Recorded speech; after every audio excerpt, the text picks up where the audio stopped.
Welcome to Ask the Funeral Director with Mike Voyajakis. Brought to you by Voyage Funeral Home and Crematorium. Now, here's your host. Good evening, everyone, and welcome to Ask the Funeral Director with Mike Voyajakis. I'm your host, Brad Wilder, back for another week. Another great episode, the final one of the series. Mike will be taking a month off and getting himself rejuvenated, as they say. He's sitting right beside me. We're going to get to Mike in just a minute. We've got a lot to cover tonight, and that being said, it's a tough show. You're going to need to pay attention, obviously, because you're going to learn a lot. It's educational, emotional, and really step-by-step as to what needs to happen. So, welcome back. Tonight's show will uncover the truth. We'll even cut through the confusion and walk you through life's most difficult moments. Today's episode is perhaps one of the most important discussions we've ever talked about. We're diving into the question every grieving family faces, but few are truly prepared to answer. What happens after death? What do I do next? Some of the tough questions. If you've ever just lost someone, or you're planning ahead, and this episode will walk you through step by step the entire journey. No fluff, no sales, just the truth you need. So, Mike, welcome back to the show this week. Great to have you sitting in and being here. I guess you're getting ready for holidays. I got my suitcase all packed to go with you because I know you want me there. Yeah, actually, what's really important is that you're here after having a bit of a heart attack, a little bit of a health scare, and just a little bit, nothing major. But I'm glad you're okay because I don't want to see you naked. No, I don't want. You're the last guy I want to see after I die. Because you know what happens, right? I mean, the Undertaker. Wait a minute. We're going to talk about what happens after death tonight. So we're not going to talk about what you're going to do to me after I'm gone, all right? Because I don't really want to talk about that. Oh man, no. I thought the show was going to be about the mayor, but I guess that's not. We're going to put that aside for tonight. Is that right? Yeah. We could have spent a whole hour on that alone. The mayor has some serious issues, and so does the council. They're trying to intimidate me and trying to maybe scare me away from doing what I plan on doing in the near future. But intimidation just makes me stronger. It makes me want to go after what you need to go after and do the right thing. So intimidation is not the way to go. And isn't there a saying about sugar and spice and everything nice? Everything nice. Yeah, that's right. There's no nice, is there? Not a lot. Not with the amount of fines I saw on that post earlier today. That was $9,000 in fines. That's not including the cork and flame fine. So you know it's harassment. You know when it's abuse of power. When they come after you for 5 violations that, there's a period where you go through where they inspect and they send electrical inspectors and they send all the inspectors down, and then they finally give you an occupancy permit and they allow you to operate your business. Well, that means you're clean sheet, ready to go, clean slate, ready to go. In my case, that lasted for 3 years. And then, of course, during COVID, I was probably a little louder than I maybe should have been, in their opinion. And It started right away when they came after me, and 3 years later, start giving me violation fines for stuff that was there while the inspection already had taken place. That can happen. Let me give you an example. When I bought the building, it was Kirkfield United Church. We changed the nameplate, not the sign that was there since 1963, simply the nameplate from Kirkfield United to Voyage Funeral Home. $500 fine, $500 for being late, which adds up to $1,000. I haven't paid these fines, and I have no desire to pay the fines. and I'm going to end up taking the city of Winnipeg to court. Inspector Rockwell, who thinks... pushy guy, huh? He's something else. He thinks he walks on water and pushes people around and comes in calling himself Officer Rockwell. Is he intimidating? Not intimidating at all. I told him to get off my property once, and I would do the same a second time. Either way, going to say hi to some people tonight. And don't forget, like you said, this is the final show for just July, for now. For just July. for now, right? And then we come back in September. You're coming back in September? Yeah, of course. Okay, you heard him. We made that commitment. Gonna refresh our minds, and Are you going on somebody else's show tomorrow? Yes, I'm going to be on another show tomorrow night. And that's going to be fun, isn't it? That should be fun. You know, every show is a fun show. What's that show called? Wham. Wham, bam, thank you, man. Wham tomorrow night at 9 o'clock. Get to talk to Todd. Talking to Todd. That's right. See how that goes. Kathy Tickle, number one on Tickle, the show. tickle. Wow. She's first. Good job, And, Kathy. Cass, we haven't seen Cass in a long time. Good evening, Mike and Brad. Gord, what happened, buddy? He's saying Ozzy Osbourne, the Hulk, forever. Yeah, there's been a lot of celebrity deaths in the last week. You've got earthquakes, volcanoes, Got it all. tsunamis. At the end of times, we Mike. got a full package happening. We could talk about that for an hour too, is right? Revelations coming alive, or is That's it them manipulating the The skies weather? and the Yeah. waters and the mountains, and you don't know what's right or wrong? HAARP. HAARP. HARP. Harp.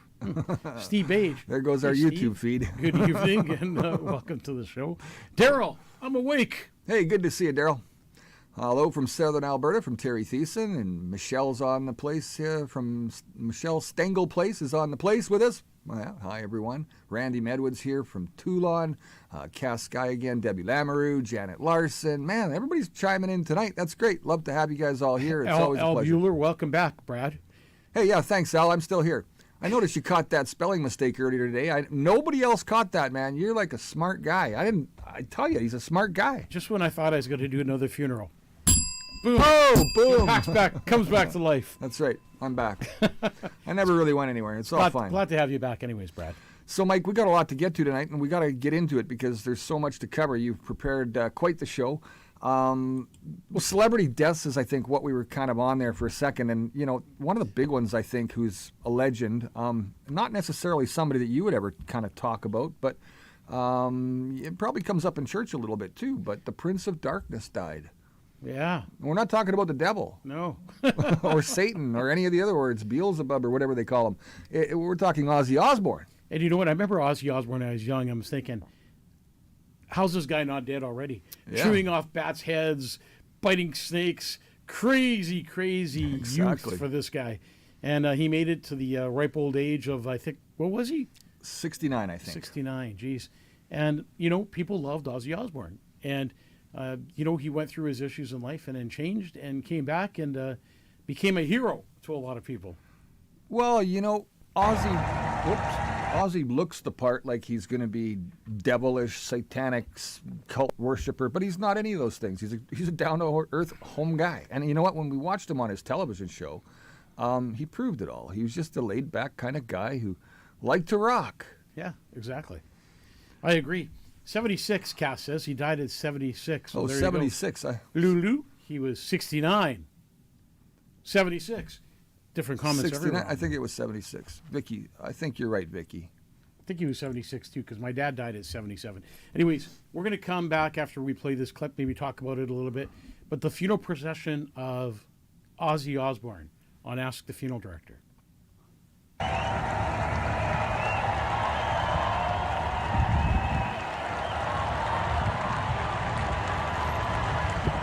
That's some processional, or like Yeah. Crazy. pretty amazing. It's a heck of a hearse. What do you think of the hearse? Love the hearse. Look at all the people, and it looks like they're clapping. Why would you clap? But it's his final performance. I mean, here he goes, and sad times.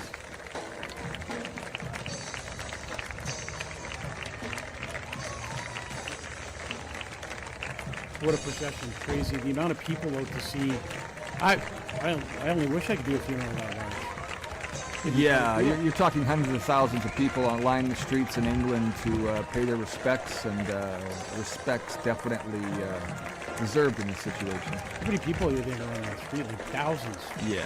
Oh yeah, hundreds of thousands all the way down. I mean, it's crazy. It's a crazy train. Definitely not Ozzy Osbourne music in there. This is an Ozzy song or Black Sabbath. No, I am Iron Man. You know why people really do admire Ozzy Osbourne is because it's a time that we'll never probably ever go back to in our lives. It's a time when long hair was cool on men and they weren't acting like girls. They might have put on some makeup back then, but it was all in theatrics, not about trying to look pretty today, like Dylan Mulvaney as an example. Ozzy, just a phenomenal performer, a phenomenal entertainer, always kept his image bright and never looked back on everything that he's been through until the end. And, you know, that's quite the journey that he spent with us all, Mike. The Amazing. last song that he sung, Yeah.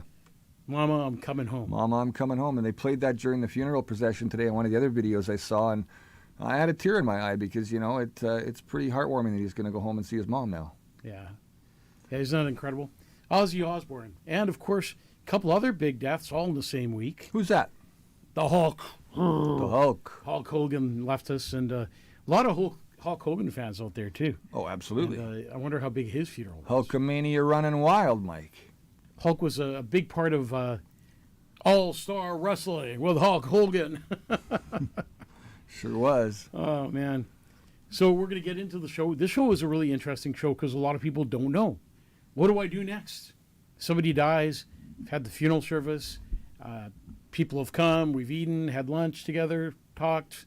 And now we get down to the nitty-gritty. But we're going to take you through the beginning to end, and hopefully this will help guide you and teach you some things, because it's those things that make you go, you know? You've lost a loved one, and there's a whole whack of things to do afterwards, and you're kind of on your own. You know, you just got to take it on your own, walk through it, and try and get through it. So, yeah. Okay, so what happens right after death? Because, I mean, well, no, the show's over. I mean, I know what happens after death. Nothing. I'm clear. I'm good to go. I'm straight to heaven, and I'm good, right? Just remember. Or you're talking about the people we're leaving behind. Right. Oh, I'm sorry. What happens directly after death, the first thing you got to remember is you're not alone. There's guys like me out there that will guide you, that will help you, that will protect you, that will show you love, care, and compassion, and make sure we get you. And that's not all funeral directors, is it? I think there's a lack of funeral directors these days, and more salespeople. They care more about the almighty dollar than they do about the almighty family, which it should be. It all happens at home. It does, eh? You know, the first death sometimes, there's three places you die, of course. A care home, at home, a hospital, obviously on the street. But the normal ones are the hospital, the care home. When somebody dies at home, people panic and they don't know what to do. The first thing you need to do when somebody dies at home is call 911. Unless you're under the palliative care program where you get an anticipated home death letter, a doctor or a nurse will officially come to the house and pronounce your loved one deceased. After that, the funeral home is called. And you get to call a funeral home of your choice. Remember, you're not obligated to use the funeral home that the hospice or the hospital care or the nursing home staff suggests. As a matter of fact, they shouldn't be suggesting. They should be giving you a list with 4 or 5 funeral homes so you can make a choice. Choosing a funeral home and making arrangements is an important part of what you have to do. Once you call Voyage Funeral Home, of course, we transfer your loved one into our care, day or night. When we schedule a meeting for the family to come in and make the funeral arrangements, either for cremation or a full traditional burial, what we do is we guide you through that whole process. And that meeting will help you decide what you want to do, whether it's burial, whether it's a simple cremation, a celebration of life, a funeral service the way you want to have it. Maybe you want to have something at your home, something at a park, a celebration of life. We guide you through it. We help you with the cemetery, which location of the cemetery, an urn. We help you choose a location of everything and anything you need to do. We can help you with catering. We can help you with flowers, clergy. Will there be an obituary is one question we'll ask you. What clothing, jewelry items should be included during the service? A lot of times I tell families not to have jewelry on their deceased loved one, specifically because I think they should give it to the grandkids or, you know, keep it as a keepsake. Burying jewelry, in my opinion, kind of a bad choice. We also help you pick religious or cultural or personal customs. So Voyage Funeral Home serves all faiths and places of worship, which makes things a little easier for families. This way we can, if you don't have a lot of people haven't been to church for a long time now. Right. So let's just say they were Catholic. Some people will come in and say, well, I want a Catholic priest. Can you get me a Catholic priest or an Orthodox priest, Pentecostal, whatever the case may be? Maybe even Scott Gillingham. Not. This is where families really ask what now, right? Yeah, families ask what now. And that's why we also give you a complete support package, not just funeral options, but other items that you're going to need. What the funeral home provides, how we help you move forward. At Voyage Funeral Home, we give every family 6 official statements of death. Those are the funeral director's statements of death. And there's a lot of places that they have to be sent, right? Yeah, so that helps you with the bank, Canada Pension, insurance policies, land titles, the pension programs, Right. vehicle transfers. There's so much to do. And just remember, you can't do any of these. You can't do anything, actually, without a funeral director's statements of death. So if we don't give you a statement of death, you would go to the bank. The bank would say you'd need to come back with a death certificate. So let me ask you this then. Canada Pension Plan, or CPP, kind of cuts into this too. There's application forms and probably a few other things that a lot of people don't know about, such as the death benefit that's part of all this, Yeah, right? so we provide you with your Canada Pension forms. We give you the application forms that help you apply for the Canada Pension death benefit. So every family, not every family, but if you paid into CPP for 10 years, that's a maximum of 10 years or minimum of 10 years, you get a full $2,500 one-time payment. Then the second payment that's available is the surviving spouse pension. That's a monthly pension that your spouse will get for the rest of their life. And again, it depends how much you paid into it. So a lot of people have a question and say, well, I'm common law. Will my common law spouse be able to receive that pension? And the answer to that is yes. And the final pension that you're allowed to get and apply for is the children benefit pension. That's all tied together, I assume, through CRA, right? It's, yeah, everything's through a CRA, obviously, with your social insurance number. So the children's benefit is a monthly payment that minors or full-time students under the age of 25 will receive. So that really helps the family get through it. And we provide you all those. Then the application for the Manitoba death certificate through Vital Statistics. So a lot of people need a death certificate from Vital Statistics because the funeral home one is not good enough for a lot of people. Makes no sense because the funeral home is doing the work. But for example, if you want to transfer a house, they ask for a death certificate from the government. If you're cashing in an insurance policy, a lot of insurance companies will ask you for a government death certificate stating what the cause of death is. Because of course, when you're applying for All these. all these applications through death insurance and stuff like that, they want to know the cause of death. Yeah. And there's sometimes if somebody committed suicide. That's autopsy, right? Yeah, pretty much. If somebody committed suicide, there's clauses in the policy that says you must live 2 years plus a day. And if it's 2 years less a day, they deny you coverage. And I've seen, coverage being denied For a day? Crazy.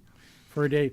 It's almost like, going to prison, right? It's plus a year, plus a day, or less a day. So let me ask you, can you transfer your child's name in place of your spouse? Let's say you didn't have a spouse. Your spouse already passed away. No. So the spouse would get these benefits are specifically made for Just either husband the and wife. spouse, husband and wife, common law, and the next one is specifically made for child benefits or somebody at the age of 25 and under attending a university. And obviously the government's keeping stats on all this kind of stuff. So there's like an application for death certificate and vital statistics and all that garbage, right? So why do they need to know? I thought they only counted COVID. CPP used to be $3,500 when I started as a funeral director in 1998. Now they've dropped it to $2,500, and the rumor is that they want to drop it to $1,500 now. Wow. And $1,500 does not even pay for a cremation. So the You just have to have another C note in your pocket, and you're at 16, and you're good to go with Voyage, right? Yeah, what's funny is what kills me is our government gives away all kinds of money, billions and billions of dollars to other countries, yet our citizens struggle to the point where they're taking away their benefits and Canada Pension and surviving spouse benefits and all these things, which is just wrong. Take care of Canadians first. That's my honest opinion from my heart. And why they don't 100%. do that in what a prime minister would be thinking to actually give away billions of dollars to other countries knowing that Canadians are suffering. Like, how do you go to bed at night thinking that that's okay? So, like a full to-do what next kind of a guide? What do you? So we give you a guideline when you leave you've the got funeral one? home. Yeah, and what that does is it gives you it's a what to do next guide. So it gives you important information because a lot of people struggle on what to do next. You have to cancel some things, I assume. So what we do as part of this package is, so we cancel when you give us your social insurance number, we register the death. The way it works is there's 2 certificates. There's the death certificate and a registration of death, which the funeral director does. Both those death certificates need to be at Vital Statistics within 48 hours. And after 48 hours, that registers the death, so that stops everything legal from the government. So if you're collecting CPP or any of that kind of stuff, it all comes to a halt, a stop. You get one more payment in some cases. So other things you got to remember, and there's two ways you could do this. What's important is to cancel credit cards, because a lot of people keep those credit cards and use them, and it's kind of fraudulent if you're using a credit card that's not in your name, in your deceased husband's name. Not to or mention that you're thing. stuck paying it at the end anyway if you're Yeah. the executor, right? So what I tell families to do, and You can't just go out and rack up a credit card and then die tomorrow, can you, Mike? I don't think they allow that kind of stuff. I would be surprised if they did. I mean, the man will be knocking at your door pretty quick to get paid, won't he? what I tell families to do is, if you have a credit card, if your loved one had a credit card, and nobody's name's on it, you're not a co-signer in that credit card, I tell them to send the last invoice they got from the credit card company in with the death certificate, knowing that that person has passed away, and usually the credit card company will write off that debt. We also guide you on how to deal with tax returns. So if you're an executor, it's part of your responsibility to do the final paperwork, meaning filing that person's taxes for one more year. The executor's responsibilities are kind of huge. You got to deal with the assets, you got to deal with the bank accounts, you got to deal with insurance and all kinds of things like that. So we give you a checklist of what people need to do, who people need to contact, and CRA, for example, you don't really need to contact them. We do that for you. So land titles, a lot of people forget all about this. So, you have your mom and dad, the dad passes away, your mom's still alive, but dad's name is still on the land titles of the house. So you need to take his name off. Otherwise, it becomes more complicated when mom passes away. Right. And now you have to take two names off. So land titles usually requires a government death certificate, and it's always good to do that. And then redo your will and make sure everything's done properly. That's where a lot of people mess up. They don't update their wills. We also guide you on how to deal That's with something that's really important. really important. We're going to go through that too. But Manitoba Public Insurance, Canada Life, Sun Life, banks, all that kind of stuff. So you need to know when when a loved one passes away, the first thing they do is freeze the bank account. So if you don't have another name on that bank account, that account is going to be frozen. And one of the biggest suggestions I have is always have somebody on that bank account with you, because it becomes business as normal. Even your kids? Whoever you want, whoever you trust, just remember that whoever you have on that account can clean out your bank account in a fast second because you gave them permission. So we help you put together an obituary for the paper. That's a tough thing, isn't it? The obituary? Yeah. Very tough. And a lot of families have to put a lot of thought There's into it. struggle there. How do you because- sum up a person's life in a few paragraphs? You can't. Is it required by law? So publishing an obituary is not mandatory, believe it or not, but a lot of funeral homes will tell you it is mandatory and that you should do it. I find it helpful for notifying maybe extended family, public, friends you haven't seen in a long time, people who were neighbors at one point. So an obituary does a lot, but you can put an obituary on the funeral home website absolutely free with pictures on it. Everybody sees all it on kinds of stuff. Facebook. and with the days of social media here, you simply share it once and it's shared 1,000 times over. Now, you probably have some good advice on people who maybe want to go online and share that their family member died. Is that a good thing to do? Because now they've got your name, they've got some details. So you got to be so careful when you're doing an announcement for the obituary, where the service is going to be, how long you're going to be gone from your house. So a lot of things, one of the things that happen after death is fraud. There's fraud like you wouldn't believe. People trying to steal that person's identity, applying for credit cards, applying for all kinds of things under that person's name. And sometimes they get through before the death is registered. The second thing they do is, these days people are breaking into your homes. So you're at the funeral service, saying your final goodbyes to your loved one, and the criminals are hard at work getting into your house, breaking into your house. The biggest thing that happens after death, of course, is fraud amongst families. Right. The other day I was doing funeral arrangements, I guess it was about a month ago. 3 of the family members came in to make the funeral arrangements, and the other 2 were breaking into the house, Oh. taking all dad's personal belongings. Wow. So a lot of that kind of stuff happens. If you're the executor, it's your responsibility to change the lock, make sure the house is alarmed, make sure you tell the neighbors that your dad or loved ones passed away, to keep an eye on the It house. sounds like a role that somebody you obviously have to have trust in, but at the same time, that individual shouldn't walk around telling everybody what their plans or what they're doing as the executor, right? Because that's where family members get access to some of that information about, like, when to go over and rob grandpa. And Wow. and a lot of robbery takes place. I mean, even in care homes, and people go in and take jewelry, and they take money and personal belongings that person has. You need to make sure that if you're the executor, it's nasty. Linda, you're right. It's very, very nasty out there, and it's dirty and it's unfair, but it's greed. And greed is the number one thing that happens after death. Families that were once loving, caring families, brothers not talking to each other, sisters not talking to each other, family members hating each other, and it's all in the name of the almighty dollar. Well, let me tell you something, folks. Everything in life is on lease. You can't take anything with you. It doesn't Well, matter. maybe a couple of things in the. It doesn't matter about how much money you have, No. how many assets you have. None of that comes with you. What's most important of all is having love in your heart for your family members and forgiveness. And you figure at a time of death, forgiveness would be the number one thing that sets in. To forgive your brother, to forgive your neighbor, and move on. But no, instead, greed takes place, which, in return, a loving mother that took care of a family and brought that family together for special occasions, Christmas and birthday parties and all those good things. At the time of her death, that all came to an end because of greed. And family members no longer talking to one another. And that family chain broke forever. So publishing an obituary is an important part of what you do. It's closure. It's closure. It helps you heal. It helps you move on. It lets people read a little bit about that person's life. And like I say, if you're having a funeral service, make sure that somebody's watching the house. Make sure that all the assets are protected, because it's heartbreaking when you go home after the funeral and you realize that somebody broke into your house. Okay, so we've got, like, we've talked about a lot of stuff, but the real one is the will, because that's where it gets really greedy at times. But a will is not supposed to be necessarily about greed.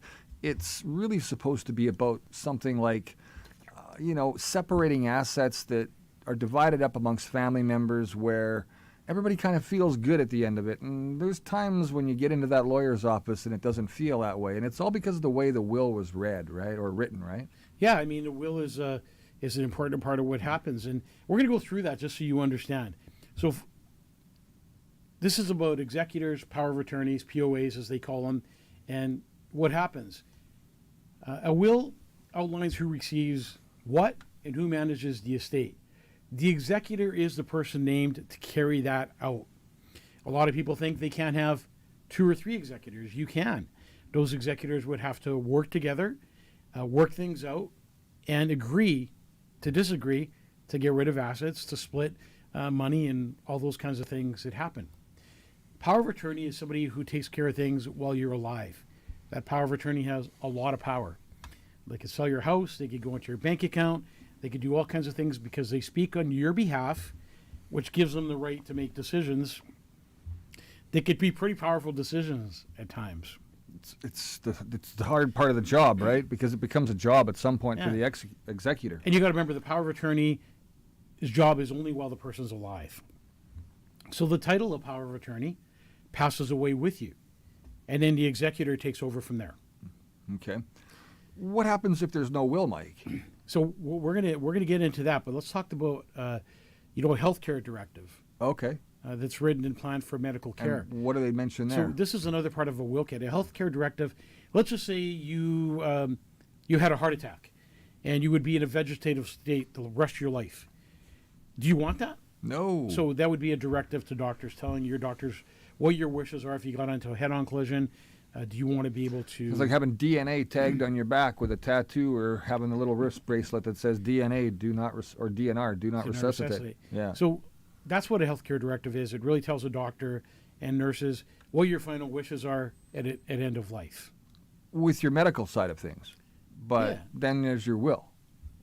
Right. But the will is part of The directive, healthcare directive, is part of the will. It is. So there's actually a part in there you can write that that's into the right. will? So when you get our 5-in-1 will kit from Voyage Funeral Home at no charge on our website, that 5-in-1 will kit includes a directive to doctors and nurses. And it's really important that your wishes are carried out. And if you don't tell your family what your wishes are, they'll never be carried out. In Manitoba, a court appoints an administrator if there's we talked about no will. Right. This is terrible. So if you don't have a will, you stand in front of a random judge, and this judge will appoint an administrator to the estate. The priority for legal next of kin is the spouse or common partner, of course. Yep. Adult children, parents, siblings, extended family. But when you stand in front of a judge, the judge will make a person administrator to the estate, which means they can administrate the estate. And you may not be happy with who's going to administer your estate and what they're going to do, because you have no say. There's no denying it. There's no Nope. disputing You it or can anything dispute else. it, but the judge has made that decision, so you'll have to go against a judge's decision. That decision was made by the person before they died, and that was carried out then by the judge, right? That's right. And what's important to remember is the person with the most legal standing doesn't automatically become the executor.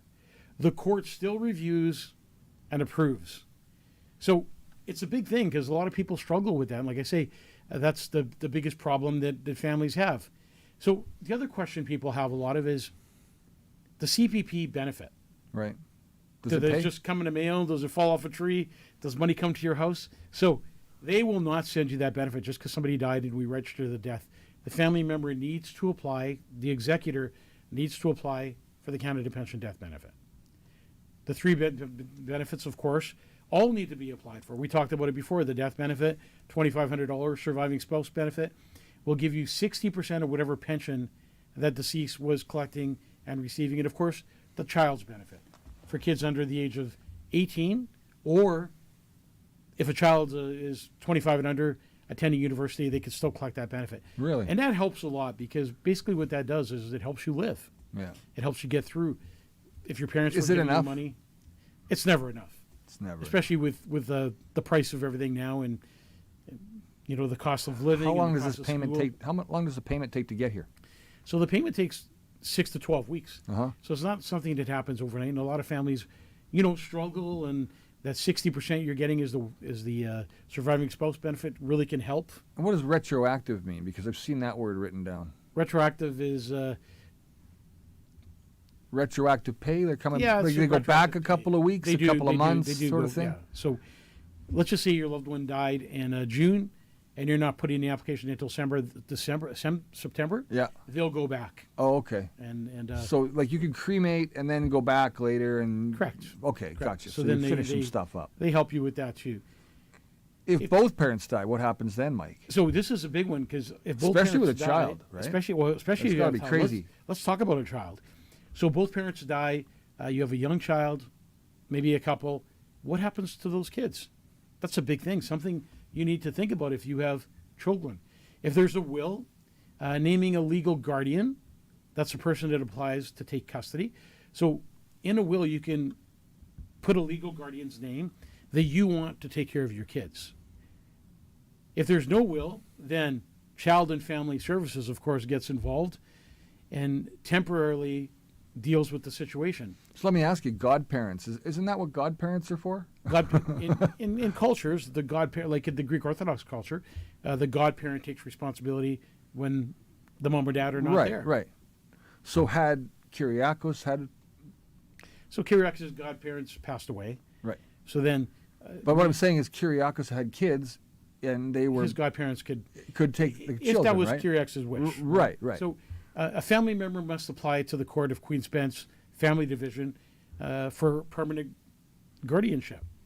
The court rules based on the best interest of the child.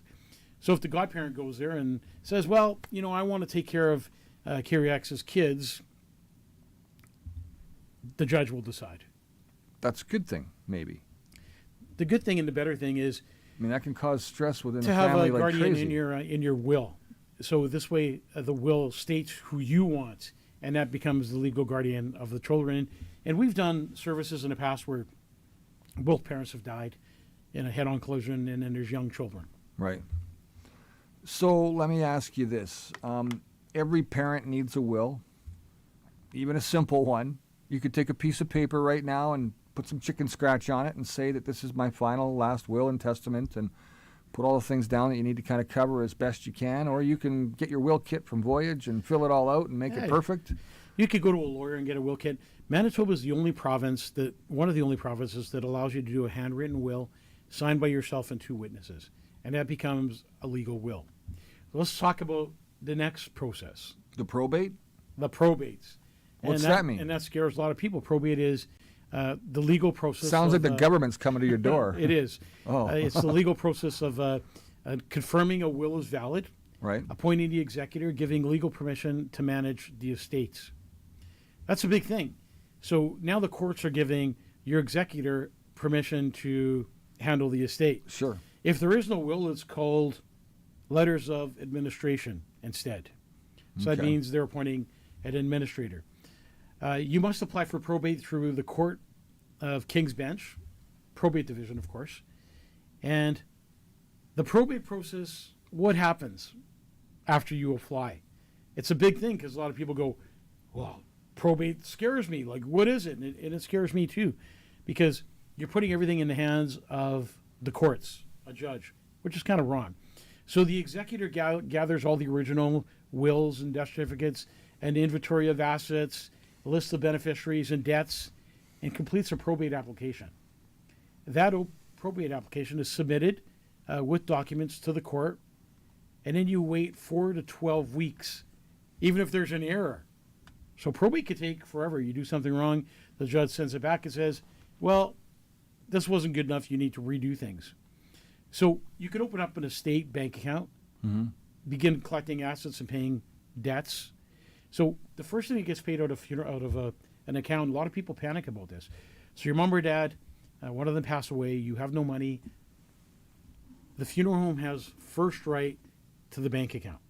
The first thing paid out of the bank account is the funeral expenses. So we do that first. And then that takes the burden off of families, trying to find Enough money to pay. Yeah, right. Yeah, and sure. a lot of families panic. So you open up that estate account, of course, and that'll help you pay for debts, apply for clearance certificate. So you can't do anything until Revenue Canada, CRA, gives you a clearance certificate saying that the estate is clear and now you can distribute the assets. Before receiving a clearance, you can't. Right. So again, government approval to do that. Isn't that crazy? It is. So people ask too, what is the small estates? Right? And a small estate in Manitoba is something that's less than $10,000. There is a simplified process available to whip you right through that. No, that's not your income. You're talking about $10,000 in Under $10,000 in assets and, Okay. and money and stuff like that. So no full court application is needed if you have $10,000 or less. The executor or the administrator can So you own nothing and you love it. you Just will saying. and you'll love it. So that's what probate is, and probate is scary to a lot of people. And if you've had to go through probate, I know somebody who just did, and they got denied 2 or 3 times, and finally were allowed to deal with the estate, which is really scary. And I'm sure a lot of people have questions about some of the things we talked about. What's another thing you should do? This is probably the most important, and I asked my mom to do this simply because it helps. A lot of people have clothes of their husband, for example, Right. in the house. And then you go in and look at those clothes every single day. And I said this to my mom, and I've said this to other people. He's not coming back. Death is final. And when you keep the clothes there, it kind of gives you a glimpse of hope that that person is going to return, and that you have everything sitting there all nice for them and untouched and clean and ready for them to wear again. The one thing that should happen is get rid of the clothing. Give it to family members. Give it to Goodwill. Take all the clothing out of the house, and this way it helps you start to move on and start to use that space in your own way. It's a big thing that you need to do, and it's probably the hardest step you need to take. People talk about 15 minutes. Yeah, 15 minutes to go and we're almost done. Oh, look at that. Eh? and remember, for the people watching the show, this will be there won't be a show in August at all. So I might go on the odd time and say a few words, but no Ask the Funeral From some Director in tropical August. destination or what? Brad needs to take a break after his heart attack. No, I don't. I'm ready to go, buddy. I'm ready to go. We should do this. Take me with you. Everything, like I said in I'm the gonna take Brad comment with section. me wherever I go on vacation, and You can get me in my own room. I'm okay with that. I don't need to stay with you and Sharon. You know what, Brad? It would be the show would be lost without you. You're a big part of the show. Well, I know. That's why I can just sit around on the beach waiting for you to show up, and then we can do the show still. Wednesday night, 9 o'clock from Jamaica. Jamaica, Fiji, anywhere you want to go. There's no politics. Hey, Brad, you want to read some of these, and then maybe I can answer them for people? Okay, so what if it's a joint bank account? I was on the account with my sister. I went to take the money out, and the account came up as an estate account. Just click, Mike. Click. Oh, I'm good at clicking. You just got to click it. Okay, it says here the estate account, and I questioned it, and they didn't know what to say. So how do you deal with that? The bank's kind of confused. So one thing you'll notice Brad should go. I love you, Barb. Thank you. one thing you should notice is that banks a lot of times don't know what they're talking about. You're going to get a person at the front desk who's never dealt with a death before, and then completely is lost at guiding you on what to do next. And if you run into a person like that who doesn't know what they're doing, make an appointment with the estate department, who's very familiar with dealing with death. And one thing you need to know is when you go into a bank, no matter what they say to you, you could drop a death certificate in front of that banker and a copy of the bill, and they need to make a check payable to the funeral home on the spot. That includes catering, flowers, whatever you're doing for that funeral. If the money is in the account, and you need to know something else, you may think the bank teller is being a jerk, but they won't tell you how much money's in that account. That only happens when you go through. Can I get a balance on my statement, please? That's all you have to ask for. Brad wants to drive the hearse, Gord. I have driven the hearse, Gord, many, many times, actually. I like Barb. Barb, you should go. I agree, Barb. I'm in. So, somebody asks, what if the bank account is joint? I was on an account with my sister. That's one we talked about. Right. So, yeah, bank account joint, business as usual. Yeah. So that account remains open. Good to go. Good to go. You can do transactions the very next day, and that money in that bank becomes yours. So that's the positive thing of having somebody on your bank account. People worry about debts. So you're not responsible for the deceased person's debts. They're responsible for their own debt.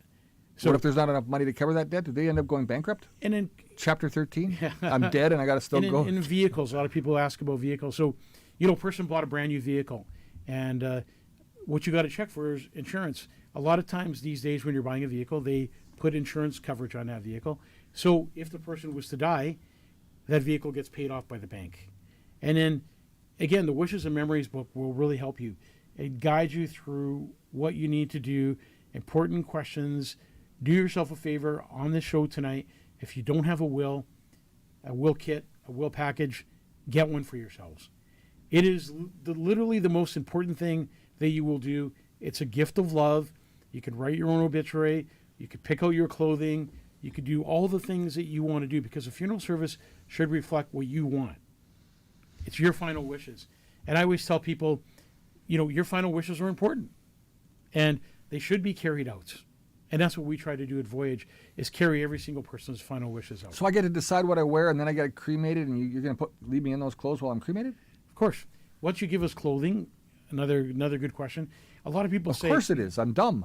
let's just say we just buried Captain Steve Hotchuk. Oh, sad day, man. Who was the captain of who brought the riverboats to the city of Winnipeg. And when we buried Massive him, funeral. It was a big funeral, but the family after the viewing wanted his clothing back because he was wearing his captain outfits, his That's 5 right. stripes, Yes. all that stuff. But we tell them in advance that anything that's in the casket or anything the person's wearing will be cremated with that person. So they never got the uniform back. No. So where can I get a 5-in-1 will kit? Good question. Go to voyagefuneralhomes.com. On the top bar, you'll see something that says wills. Just download the whole will kit. It's a 5-in-1 will kit. It's absolutely free. The only thing that you'll need to change on there now is from Queen's Bench to King's Bench.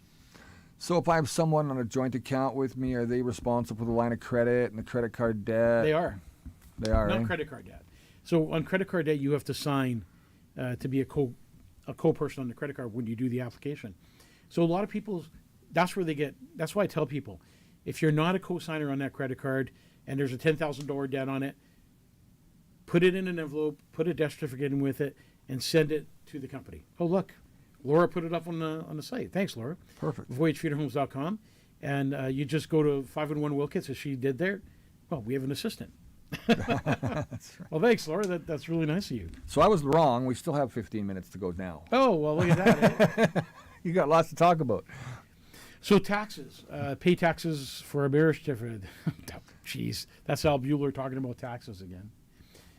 So if you have any questions, Taxes are a big part of our life, like 60%, aren't they? huge. Canada. Oh, crazy, crazy times. Let's see here. Probate relates to all property assets. It only takes effect on anything that isn't joint. The probate is only required if the estimate is $100,000. The clearance certificate is requested only when the taxes are filed. There are two, one up to date of death. Yeah, there are 21 up to date. Yeah, I guess I'm going to say 21. Date of death, and then the last is anything received after the date. And that's from Rosie. So What she gave us does a 2 to 1 mean? I don't get that. I'm not too sure what Okay. you're on there. Be honest with you, Brad, I really was listening to you. Okay, good, good. Let's go to some other questions here that are on here. This is more of a relaxed, kind of a calm show as we're getting ready to Well, you are. take a break. I'm going to forget how to come here afterwards. Carl Krebs is watching from where? Any? Nebraska. Nebraska. Nebraska. Talked to him earlier today. Chiclet. The funeral home made me sign it over plus the death benefit. So you're not allowed. A funeral home is not allowed. We just had a meeting with Kim, with the government about signing over death benefits to the funeral home. The $2,500. Not allowed? You can't do that. That's illegal. Why? Because that death benefit is taxed. So were they talking to you because you did it? No, we asked the question because a lot of families were saying, well, we'll just let you collect the $2,500 death benefit. But the big question there is, who's paying for the taxes? Because that $2,500 is taxed. Gotcha. Interesting, eh? Nothing's ever free, is it, Mikey? Nothing's ever free. So Government's got their hands all over it. happening in the city today. We'll get off the topic of wills. That pretty much takes us down that whole path of everything you need to do next. Remember, if you have somebody who's ill at home and is part of the palliative care program, make sure you have that anticipated home death letter. That will save you a whole bunch of trouble. The 911 circus that appears at your house. When I say circus, I mean that because police, ambulance, paramedics, fire, medical examiner's office, and then finally the police standing outside your house until the funeral director comes and takes your loved one into our care. Angela says, don't forget to add son or daughter. Oh, yeah, that's right. Or the safety deposit box. Oh, yeah. So that's another thing I want to talk about. It seems like half the show was missing for some reason. I must have only sent you half That's the show. not, I don't know. Dude, yeah, God, it only goes that far. So safety deposit boxes and money and bank accounts and investments, something you should really talk about with your family, because a lot of people pass away and nobody knows if that person's invested in a business, if that person has, money to bank, has money in a safety deposit box, has loaned somebody money. It's really important to get that Wishes and Memories book that's in that 511 Will Kit, and it asks all those questions for you, and it takes the guesswork. I find the number one thing people do is guess. So people also say, well, how do I know my loved one had a will? How do I know that? You don't. There's no place to go to find a will. So I tell families, well, go home, go through the safety deposit box, go through the drawers, go through his personal or her personal belongings, and see if you can find a will. And when most families can't find a will, that's really, you can leave the will at the funeral home. A lot of families do. They leave the will there. And Rosie says, Brad, she's responding to you. Rosie says there are 2 income tax filings required. It's quit moving it. You're crazy, man. Oh, sorry, man. I forgot you're reading something. I'm trying. First is a date of death. To second, any funds received after death. Sorry for the previous typing error. Okay, we got it. Awesome. Thank you for clarifying. Yeah, so most important thing, too, is to tell your loved ones where your will is. It could be sealed. It could be wrapped in a package that nobody has access to. And a lot of families open up the will after death, after the funeral service. And that's when the big surprise kicks in, when they're told they're not the executor or the person that's on that will. If somebody doesn't have family, what happens? So half of my show got erased for some reason. Yeah, I think it this did. This is all the stuff I was talking about in the show, but when I sent it to Brad, I probably only sent a quarter of it. I'm going to say that I just checked the script and the email that you sent with I it all. And definitely have it on my phone. But so what happens when you don't have family? The public trustee steps in, and the public trustee will distribute the assets and get rid of the money for you. So public trustee steps in a lot because these days there's not family in a lot of cases, and that means the government steps in, and the public trustee will make funeral arrangements and do all that kind of stuff. So yeah. There's lots of people who can also ask some of these questions privately. They can DM you or I guess email the funeral home. Yeah, if you ever have questions, you can send your questions to voyage@mts.net or give me a call at the funeral home. I'm not going to be there in August a lot. Obviously. There's some big plans coming up for the new year. Well, that's what you were talking about it today, and I was curious. Who have you got all lined up for interviews? Oh, interviews. Well, I can't tell you that now. No, why not? Because Tease, come on. we got to It's verify. it's a season finale. There's got to be a death or a tease of some kind. We got to verify. We got to, we don't want to just go on the limb and say, well, John Wayne will be here.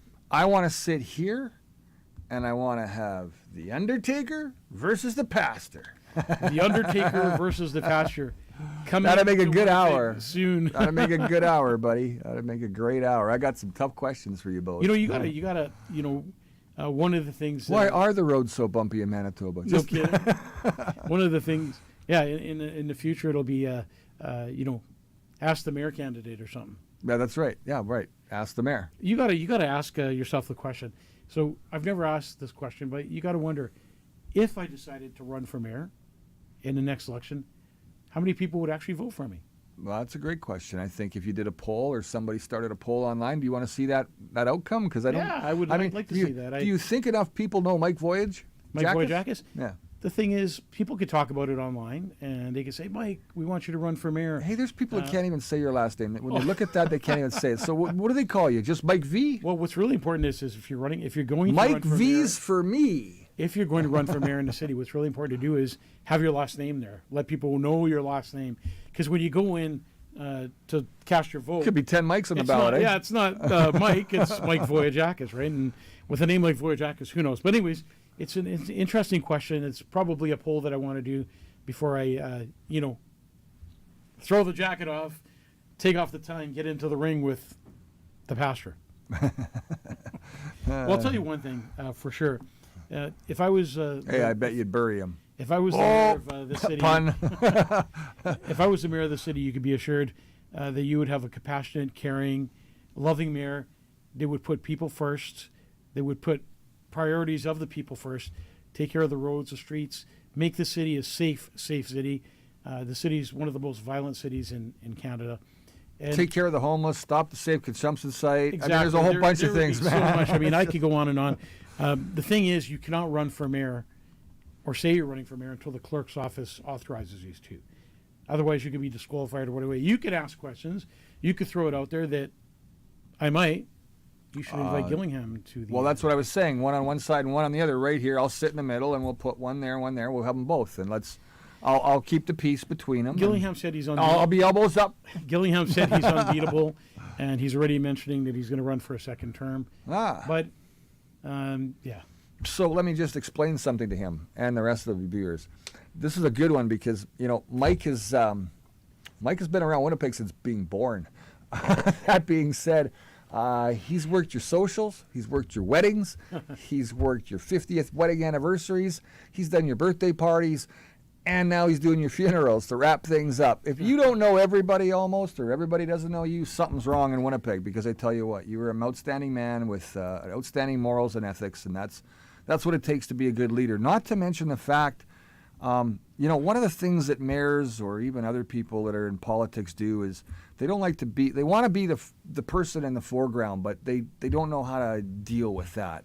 You'll notice Donald Trump handles that very well, and we were talking about that earlier today, that he's got that level of, what do you call it, just, I guess, desire to want to communicate. And that's something that not every mayor does. And See, that's something I would do. that's what I think. That's what I'm A suggesting. big part yeah. of me wanting to run for mayor is to communicate with the people, if not daily. So like a post a You know, day, a video a to let day, them know. talking about what's going on, what you're doing, and something else that accomplishing. bothered me too is, you know, when my brother died, such a brutal death in the city of Winnipeg, not one city official reached out, including the mayor, to say, "Hey, our condolences." You know, and that's something I would do as a mayor for sure, is reach out to every single family personally. Oh, 100%. Personally. I mean, you can write a letter, you can do a handshake. I mean, mayors have gone to great lengths sometimes, but for some And, you reason, know, not in this city. That would be a caring person to knock on somebody's door, a mayor knocking on the door. You'd think and an saying, ex-pastor would have that respect. My deepest condolences for your loss. The city of Winnipeg is here for you. What can we do to help you get through this? 100%. There's so much you could do. Hey, people are already saying they'd vote for Mike. Do it, Mike. Go, Mike. Let's pick Mikey. Mikey likes it. Or what was the other one? We want Mike. Like we want Ike. Ike. Oh, the one where they spelled Winnipeg wrong. Yeah, that's right. 2 N's, not 1. Linda says, "No way, Mike. I'm so sorry." No way, Mike is in. Don't do it. Yeah, they think that maybe you can't. Maybe there's no way you'll be able to. And, well, Interesting. that can happen too. I mean, the guy's got a lot of backing. The guy's got powerful people in the city that are on his side. And it's going to take you schmoozing with some of those bigwigs that you don't necessarily talk to on a daily basis or even a monthly basis. Sorry for your brother. Oh, his brother. Okay.